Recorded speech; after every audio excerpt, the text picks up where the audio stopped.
Hello friends, स्वागत है आपका आपके YouTube चैनल ट्रिकी रीजनिंग वाला में। और मैं जय चाय लेकर आया हूँ आपके लिए एक नया वीडियो जो रिलेटिव है आपके एग्जाम से। आपके एग्जाम में बहुत इंपॉर्टेंट वैल्यू रखने वाला है ये वीडियो। और आप इस वीडियो को देखने से पहले मैं आपको बता दूं कि ये वैदिक मैथ का पार्ट है। इसमें हम एक काउंटिंग की, एक मल्टीप्लाई की, एक ऐड जैसे ट्रिक्स के बारे में बातें करेंगे वीडियोज में। आज मैं जो आपके लिए लेकर आया हूँ ट्रिक वो है मल्टीप्लाई की। और मैं आपको बताऊंगा कि इन मल्टीप्लाइज पर आपके एग्जाम में आने वाले सवाल कैसे सोल्व होते हैं। ये छोटा सा पैटर्न मैंने इस पे लिया है, लेकिन इन सवालों की रेंज बहुत बड़ी है। मैं आपको बताऊंगा कहां किस तरह से ट्रिक से हम एग्जाम के क्वेश्चन भी सोल्व कर सकते हैं। एग्जाम आपका जो है वो टाइम कंज्यूमिंग है, टाइम जाता है इसमें, और आपको जल्दी से जल्दी क्वेश्चन अटेम्प्ट भी करने हैं, सॉल्व भी करने हैं और विद एक्यूरेसी करने हैं, शुद्धता के साथ करने हैं। तो ये जो स्पीड आएगी, ये जो चीजें होंगी वो इन्हीं से होंगी हमारी। ये बेसिक काम जो होना चाहिए हमारा ऐड का, सब्ट्रैक्ट का, मल्टीप्लाई का, काउंटिंग का, ये काम आना चाहिए हमें। और एग्जाम में हमारा पीछे रहने का रीजन भी यही है, क्योंकि हम जनरल मेथड से जब सवाल करेंगे तो ऑब्वियसली टाइम ज्यादा लगने वाला है, और यही काम अगर हम ट्रिक से करेंगे तो जल्दी होने वाला है। इन सवालों को करने से पहले मैं बता देता हूं इनका आंसर क्या है, ताकि आपको पता लगे कि हम कितनी देर में कर रहे थे और इसका आंसर इतनी जल्दी कैसे आ रहा है। छोटी छोटी ट्रिक है और ट्रिक के बेसिस पे एग्जाम क्लियर होते हैं। इसका आंसर आएगा दोस्तों 375, इसका आंसर आएगा 875, इसका आएगा 1575 यानी 1575, इसका आएगा 2475, मैं सीधा सीधा 2475 भी बोल सकता हूं। इसका आएगा 3575, इसका आएगा 4875, इसका आएगा 6375, इसका आएगा 8075, इसका आएगा 9975। और इसकी रेंज खूब बड़ी है। आप कोई भी सवाल इस पैटर्न पर बने हो, मल्टीप्लाई इस पैटर्न पर हो, आप आंसर दे सकते हैं। मैं बता देता हूं, ऐसी संख्याओं का गुणा मल्टीप्लाई जिनका अंतिम अंक 5 हो, जिनका अंतिम अंक क्या हो, 5 हो, तथा संख्याओं में अंतर 10 का हो। 15 और 25 संख्याओं में अंतर 10 का है और दोनों संख्याओं में अंतिम अंक 5 है। तो ऐसी संख्याओं का मल्टीप्लाई कैसे करते हैं दोस्तों? अंतिम के 2 अंक 75 आएंगे, यानी इकाई और दहाई अंक 75 ही आएगा। जब 10 का अंतर होगा संख्याओं में, 5 उनका अंतिम अंक होगा, तो अंत में, रिजल्ट में, आंसर में मल्टीप्लाई का जो रिजोल्यूशन होगा वहां 75 आएगा। आगे क्या आएगा? आगे आपको 5 को छोड़कर जो भी संख्या बची, 5 को छोड़कर जो भी संख्या बचती है आगे, उसमें से बड़े अंक की स्क्वायर, यानी कि बड़ा अंक कौन सा? 2 की स्क्वायर 4 में से 1 कम करना है, यानी कि 3। इसी तरह से मैंने बताया था। अब मैं आपको बताऊंगा अप्रोच कैसे करना है। 75 तो आएगा ही आएगा, 75 मैंने लिख दिया। आगे क्या आएगा? आगे अंक है 2, आगे अंक है 3।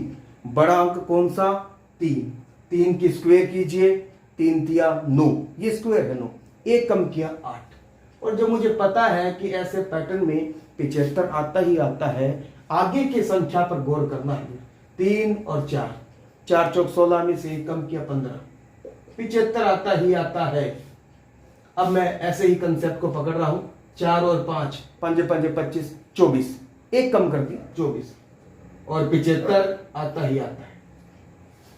आगे देखते हैं 5 और 6, पीछे 75 आएगा 5 की वजह से। इसको छोड़ने के बाद आगे जो संख्या बचती है 6 और 5 में से बड़ा अंक, बड़ी वैल्यू, बड़ी संख्या कौन सी है? 6 बचती है। तो 6 छंग 36 में से 1 कम करेंगे 35, 75 आएगा ही आएगा। अगला देखते हैं 7 7 49, 48 75, सीधा ही। 8 8 64 63 75, 9 9 81 80 75, और अंतिम 10 धाएं 100। 10 की स्क्वायर बड़ी आसान, 10 धाएं 100, 1 कम किया 99, 75 आएगा ही आएगा। तो इसका रिजल्ट ऐसे था। अगर हमसे इसके अलावा कुछ संख्या दे दी जाती, चाहे वो 200 के आसपास थी, 300 के आसपास थी, कितनी भी बड़ी संख्या हो, पैटर्न अगर ये होगा तो मैं आंसर दे सकता हूं। जैसे आपके सामने दे दिया 375 गुणा 385, क्योंकि मैंने कहा है रेंज बड़ी है, आप कितनी भी संख्या को मल्टीप्लाई कर सकते हैं, पैटर्न ये होना चाहिए। तो कहता है अंत में तो 75 आएगा, लेकिन 5 को छोड़ने के बाद 38 बच गया और 37 बच गया। तो बड़ी संख्या कौन सी है आपके पास? 38। 38 की स्क्वायर करेंगे 1444 आता है। स्क्वायर आनी चाहिए, यही मैंने कहा आपको, स्क्वायर आनी चाहिए, इनका काम है। इनको अगर इग्नोर करेंगे तो हमें एग्जाम में दिक्कत परेशानी आने ही वाली है। और मैं अपने तजुर्बे और एक्सपीरियंस से आपको बता रहा हूं कि ये छोटी छोटी चीजें आप अभी कवर कर लीजिए, आपको एग्जाम में इनसे परेशानी नहीं होगी। तो 38 की स्क्वायर हो गई 1444, एक कम किया 1443। आप मल्टीप्लाई कर देख लीजिए, चाहे इतनी जल्दी 5 सेकंड में 2 सेकंड में आंसर बड़ी ही जल्दी ऐसे आता है, क्योंकि बेसिक काम तय किया हुआ होता है हमारा। एक संख्या और देख लेते हैं हम, कुछ भी रैंडमली हम कुछ और लिख लेते हैं। जैसे हम लिख लेते हैं 875 गुणा 885। कोई भी संख्या, इसका रेंज खूब बड़ा है।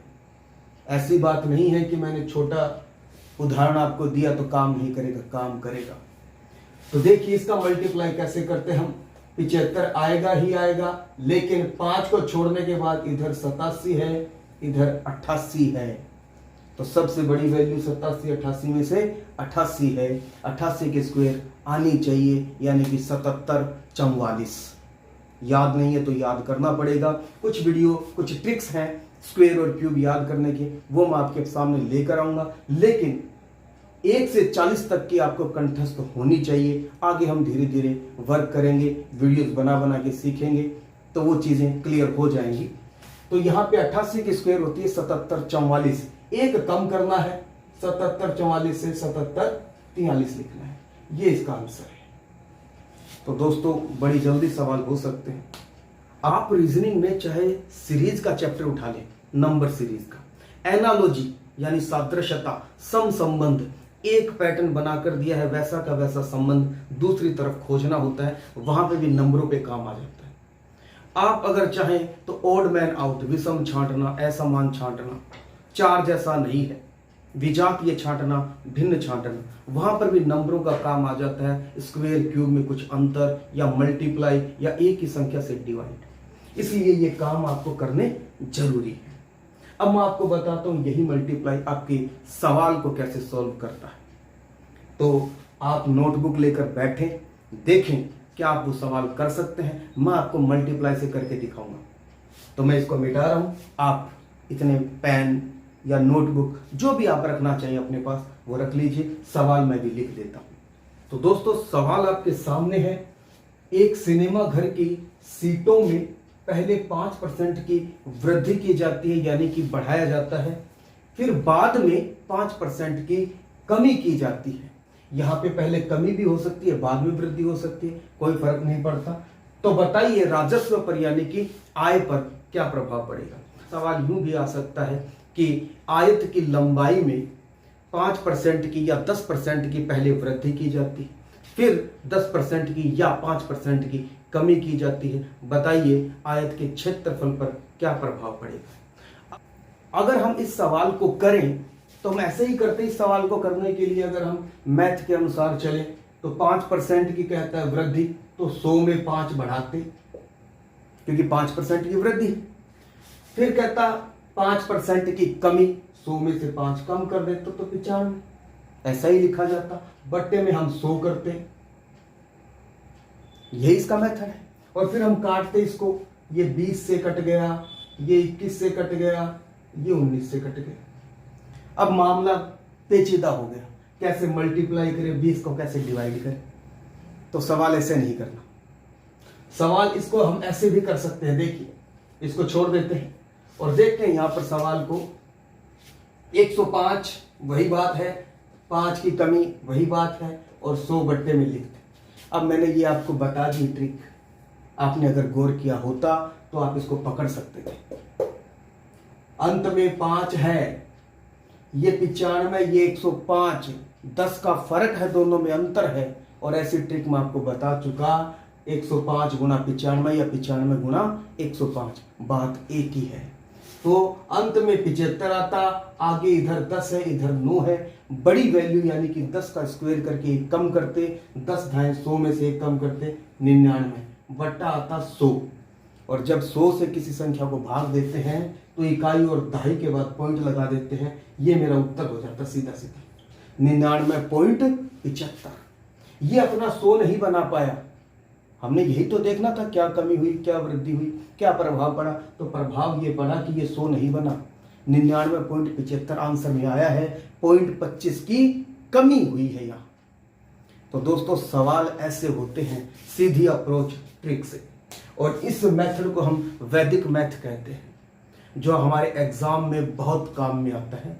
तो इसकी वीडियो लगातार मैं बनाता रहूंगा, चैनल से आप जुड़े रहें। वीडियो आपको कैसा लगा ये जरूर बताएं, और अगर आप चाहते हैं कि मैं किसी विशेष टॉपिक पर जो आप सजेस्ट करेंगे, तो अगर आप कमेंट बॉक्स में लिखेंगे तो मैं उस पर भी वीडियो बनाऊंगा।